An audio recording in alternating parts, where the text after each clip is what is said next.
بسم اللہ الرحمن الرحیم۔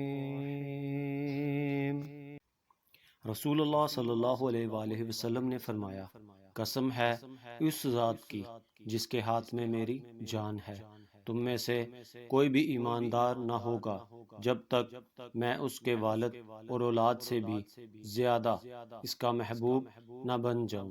صحیح بخاری بک 2 حدیث 7۔ ان حضرت صلی اللہ علیہ وآلہ وسلم نے فرمایا، تم میں سے کوئی شخص ایماندار نہ ہوگا جب تک اس کے والد اور اس کی اولاد اور تمام لوگوں سے زیادہ اس کے دل میں میری محبت نہ ہو جائے۔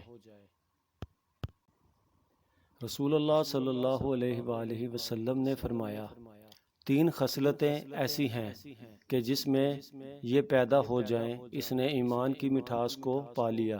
اول یہ کہ اللہ اور اس کے رسول اس کے نزدیک سب سے زیادہ محبوب بن جائیں۔ دوسرے یہ کہ وہ کسی انسان سے محض اللہ کی رضا کے لیے محبت رکھے۔ تیسرے یہ کہ وہ کفر میں واپس لوٹنے کو ایسا برا جانے جیسا کہ آگ میں ڈالے جانے کو برا جانتا ہے۔